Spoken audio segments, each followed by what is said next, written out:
ایک مرتبہ پھر انوار رمضان کی اس خصوصی افطار ٹرانسمیشن میں K21 نیوز کے پلیٹ فارم سے آپ کو آپ کی میزبان رضا سیفی خوش آمدید کہتی ہوں. اور میرے ساتھ میرے علماء کرام اور نعت خواں حضرات مہمان یہاں موجود ہیں. مفتی محمد زید اسلم رضوی صاحب تو ہمارے ساتھ موجود ہیں, اور اب علامہ محسن علی جوادی صاحب اجازت لے کے جا چکے ہیں, اور ابھی ہمیں جوائن کر رہے ہیں علامہ محمد حسین مسعودی صاحب. مسعودی صاحب بہت شکریہ کہ آپ آئے اور آپ نے اپنا قیمتی وقت دیا. آج 14واں روزہ ہمارا چل رہا ہے جو کہ اپنے اختتام کی طرف بڑھ رہا ہے. ساتھ ہی ذخیرہ اندوزی, مال میں ملاوٹ, ناپ تول میں زیادتی, کمی اور اس سارے جیسے اس طرح کے جو معاملات ہیں اس پہ ہم بات کریں. بیسکلی ذخیرہ اندوزی. دوسری طرف میرے ساتھ بیٹھے ہیں جی سیف اللہ نعت خواں, اور ساتھ ہی تنزیلہ کامران نے بھی ہمیں جوائن کر لیا ہے. کیا حال ہے تنزیلہ, کیسی ہو؟ اچھا, کون سا کلام آج پیش کرو گی, کیا تیاری کر لائی ہو؟ بہت چھوٹی سی ہے ویسے, میں بریک میں بھی سن رہی تھی, ان کی آواز بہت خوبصورت مجھے لگی تھی. کیا کلام پیش کرو گی؟ مائک میں یا نبی نظر کرم فرمانا سناؤں گی. اچھا, کون سی کلاس پہ ویسے آپ؟ 4. کیا ایج ہے آپ کی؟ 10 سال. 10 سال, ماشاء اللہ. چلو پھر بارگاہ رسالت میں حاضری کے لیے شروع ہو جاؤ. صلی علی نبینا صلی علی محمد صلی علی کریمنا صلی علی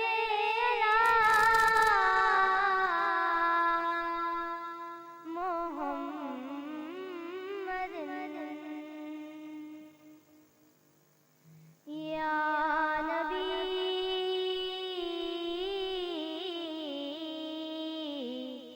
یا نبی نظر کرم فرمانا, یا نبی نظر کرم فرمانا, اے حسنین کے نانا, اے حسنین کے نانا, اے حسنین کے نانا, اے حسنین کے نانا.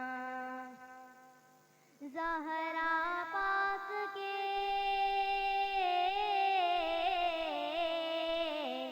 زہرا پاک کے صدقے ہم کو طیبہ میں بلانا, اے حسنین کے نانا, اے حسنین کے نانا, اے حسنین کے نانا, اے حسنین کے نانا.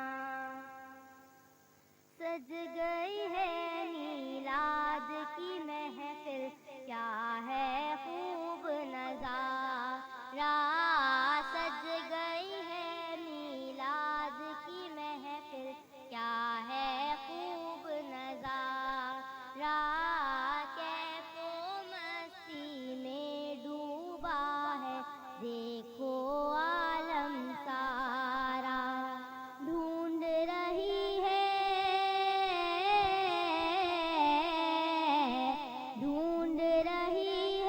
آپ کی رحمت بخشش کا بہانہ, اے حسنین کے نانا, اے حسنین کے نانا, اے حسنین کے نانا, اے حسنین کے نانا. بے سایہ ہے لیکن دو جگ پر ہے آپ کا سایہ, بے سایہ ہے لیکن دو جگ پر ہے آپ کا سایہ, عرش محلہ بنا محلہ دید کو رب نے بلایا, حشر تلک نہ حشر تلک نہ ہوگا کسی کا ایسا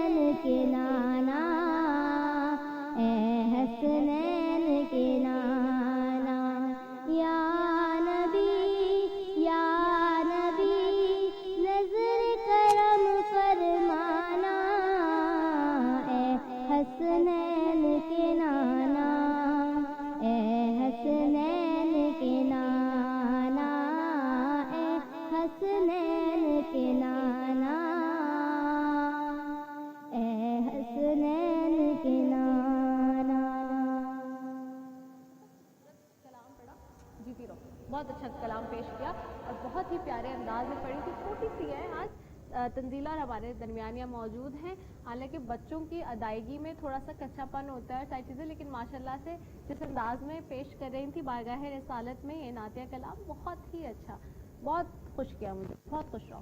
میں اپنے علماء کرام کی طرف بڑھتی ہوں. مفتی محمد زاہد حسن رضوی صاحب اور میرے ساتھ علامہ محمد حسین مسعودی صاحب بیٹھے. میں مسعودی صاحب کی طرف پہلے چلے جاتے ہیں, ان کو شامل گفتگو کر لیں.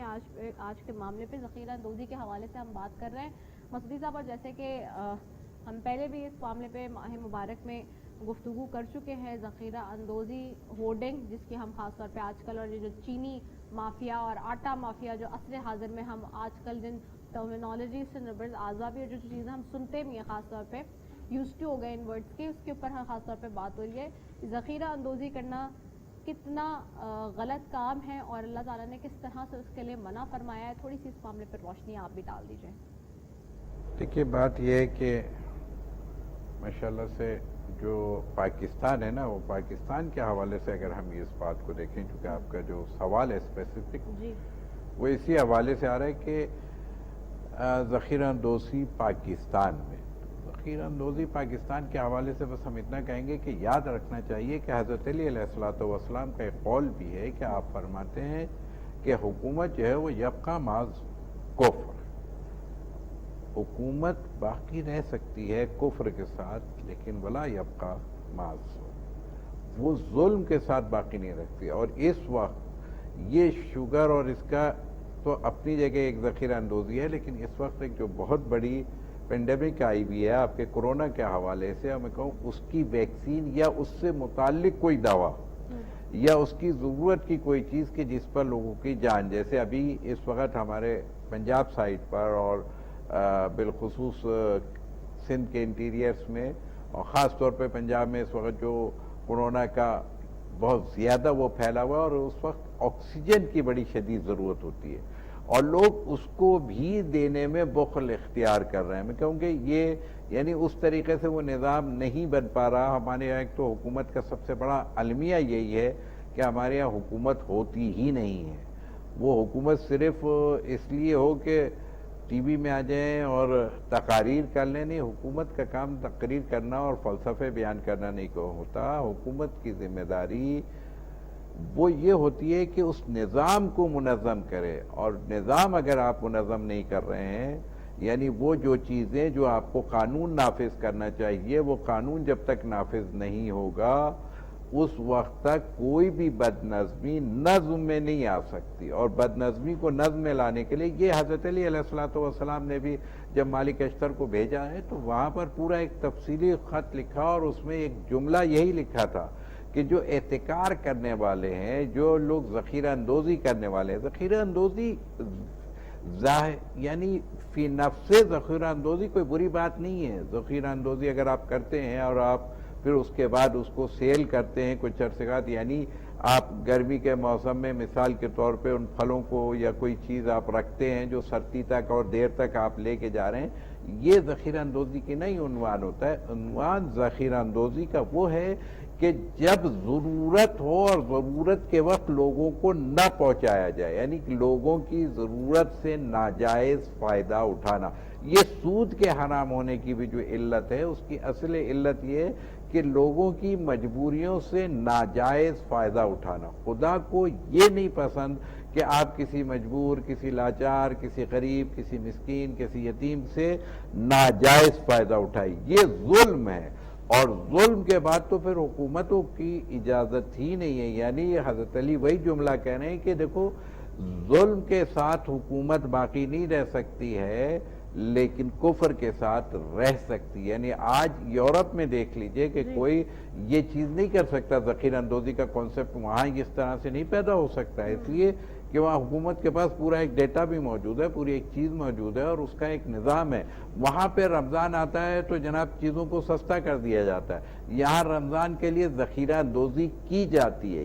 یہ عیب ہے, یہ نقص ہے. یعنی بجائے کہ سستا کرنے کے آپ اس کو مہنگا کر دیں. اور یہاں پہ میں ایک جملہ کہنا چاہوں گا کہ خود چھٹے امام جعفر صادق علیہ السلام کا ایک زمانہ ہے, اور اس وقت مدینے میں قحط پڑ گیا, تو اب اجناس کی قلت ہو گئی. تو خود فرزند امام کے گھر میں اچھا خاصا اجناس موجود تھا، تو انہوں نے غلام کو بلایا اور بلانے کے بعد کہا کہ اچھا یہ بتائیے کہ کتنا اناج ہے گھر میں؟ کہا الحمدللہ کافی وافر مقدار میں ہے، یہاں تک کہ اگلے سال تک کا ہمارے پاس ذخیرہ موجود ہے۔ تو آپ نے یہ فرمایا کہ اچھا ایسا ہے کہ پھر یہ جاؤ اور جا کر کے بازار میں بیچو۔ کہا مولا یہ قحط سالی ہوئی بھی ہے، کہاں اسی لیے کہہ رہا ہوں جا کے بازار میں بیچو۔ وہ بازار میں بیچ کے واپس آ گئے۔ جب واپس آ گئے تو انہوں نے پوچھا بیچ دیا؟ کہا ہاں الحمدللہ بیچ کے آ گیا۔ کہا اب کیا پوزیشن ہے؟ کہا ہم نے اپنی صرف ضرورت کے لیے گھر کے وہ رکھ لیا ہے۔ تو امام نے کہا کیوں رکھ لیا ہے؟ میں نے کہا تھا وہ بھی بیچ کے آؤ۔ یعنی تو کہا مولا کل کیا ہوگا؟ کہا جیسے کل لوگ بازار سے جس قیمت پر اس پہ خریدیں گے پھر ہم بھی اسی پر لے کے آئیں گے۔ تو یہ خود ذخیرہ اندوزی، اور اس کا ایک توڑ عوام کو بھی میں دینا چاہوں گا کہ عوام کو یہ چاہیے کہ جس چیز کی یہ شوگر کی شکر مہنگی ہو گئی تو آپ 2 دن صبر کر لینا، یہ چیز مہنگی ہوگی اس پہ آپ رش زیادہ دیکھیں گے۔ تو یہ صرف برا بھلا ان کو کہنے کے لیے آپ میں صبر کا مادہ نہیں آ رہا، اس میں بھی حوث ہے۔ اس کی آلٹرنیٹ چیز بھی استعمال کی جاتی جی ہے، آلٹرنیٹ تو اپنی جگہ، جی گڑ آپ چلے جائیں، آپ مصری پہ چلے جائیں، آلٹرنیٹ استعمال کر سکتے ہیں۔ اور بہت ساری چیزیں ایسی ہیں کہ جس میں صبر کا امکان موجود ہے، اگر وہ نہیں ہو تو کوئی بہت بڑا مسئلہ نہیں ہے، اور وہ تو خواتین بہتر جانتی ہیں۔ لیکن میں ایک بات کہہ رہا ہوں کہ اس میں حوث اس بات کی ہے کہ میں اس سے زیادہ کما لوں، اور آپ میں حوث اس بات کی کہ میں یہ ضرور کھا لوں۔ تو دونوں حوث میں تو برابر ہو گیا، آپ صبر کر لیں نا۔ عوام اگر صبر کا مادہ پیدا کر لے اور اس چیز پر جو مہنگی ہو گئے اس کو ایک دن کے لیے چھوڑ دیں، خود بخود کیا ہے قیمت نیچے آ جائے گی۔ تو یہ تو رسد اور طلب کا مسئلہ ہے نا۔ تو آپ طلب بڑھائیں گی تو کیا ہے، رسد اگر کم ہوگی تو مہنگائی ہو جائے گی۔ آپ اس کی کیا ہے، یہ سپلائی لائن دینا حکومت کا کام ہے، رسد دینا حکومت کا کام ہے، نہیں دے رہی وہ تو کرتی ہی نہیں ہے۔ لیکن میں کہوں کہ طلب کو کم کر کے آپ پرائز کو کم کر سکتے ہیں، یہ کنٹریبیوشن عوام کی طرف سے آ سکتا ہے۔ آپ نے بہت اچھی بات کی، ایسا ہو بھی سکتا ہے، بلکہ یہ بات بھی میں سوچ رہی تھی کہ ہم آلٹرنیٹ کی طرف بھی جا سکتے ہیں۔ جیسے کہ اگر چینی کا معاملہ ہے، ویسے بھی چینی استعمال تو زیادہ کرنی بھی نہیں چاہیے جتنی زیادہ یہ جو چینی آپ کی جو ڈاکٹرز ہمیں بتاتے ہیں، ڈاکٹر حضرات کی چینی جو آپ کی جس فارم میں ہوتی ہے وہ تو آپ کے لیے ایک طریقے سے سلو پوائزن کا کام کرتی ہے اگر آپ چینی کو زیادہ استعمال کرتے ہیں بہت، اور اس کا ایکسس یوز بناتے ہیں۔ کیونکہ ظاہر سی بات ہے جو لوگوں کو شوگر کا معاملہ ہوتا ہے وہ ساری چیزیں ہوتی ہیں، اور آج کل ہم دیکھ رہے ہیں خاص طور پہ پاکستان کے اندر تو بہت زیادہ، چونکہ ہم نے اس کے اوپر بہت پروگرام کیا K21 میں، تو اس حوالے سے بہت زیادہ ہم دیکھتے ہیں کہ ہر دوسرے تیسرے گھر میں جا کے آپ دیکھتے ہیں کہ شوگر کا پیشنٹ آپ کو نظر آ رہا ہوتا ہے۔ تو اس چیز کا استعمال بھی آپ کریں جس چیز کی اگر اتنی مہنگی قیمتیں بڑھی ہیں، اور جیسے کہ علامہ مسعودی صاحب نے کہا کہ صبر کریں، اور ہم چونکہ صبر کرتے نہیں ہیں، چیز کی زیادہ ہرس ہونے لگتی ہے، حوث ہونے لگتی ہے کہ بھئی یہ چیز ہمیں زیادہ سے زیادہ مل جائے، یا اس کے بعد سے تو میرے پاس کیوں نہیں ہے، میں سب سے پہلے جا کے خرید لوں مارکیٹ سے، کہ اس چیز کے پیسے چونکہ سن رہے ہیں کہ جی زیادہ ہونے والے ہیں، یا یہ ناپید ہوگی مارکیٹ کے اندر۔ تو یہ تو بڑی کامن سی بات ہے، اور یہ بڑا اچھا فارمولہ بتایا بھی ہے مسعودی صاحب نے جو بتا رہے ہیں۔ مفتی محمد زید حسن نذیر صاحب آپ کی طرف آؤں گے، آپ کیسے دیکھتے ہیں اس معاملے کو؟ یہ بڑا اچھا انہوں نے ایک فارمولہ بھی بتا دیا، اور ہونا بھی میرے خیال سے یہ چاہیے، اور صرف چینی کے لیے نہیں اور بھی دیگر چیزوں پہ جو ہے معاملات پہ ہم یہی بات کرتے ہیں۔ میں آپ کا جواب لوں گی، ایک وقفے کی طرف مجھے جانا ہے چھوٹے سے، ایک کمرشل بریک ہے جی، شارٹ کمرشل بریک ہے، واپس آتے ہیں۔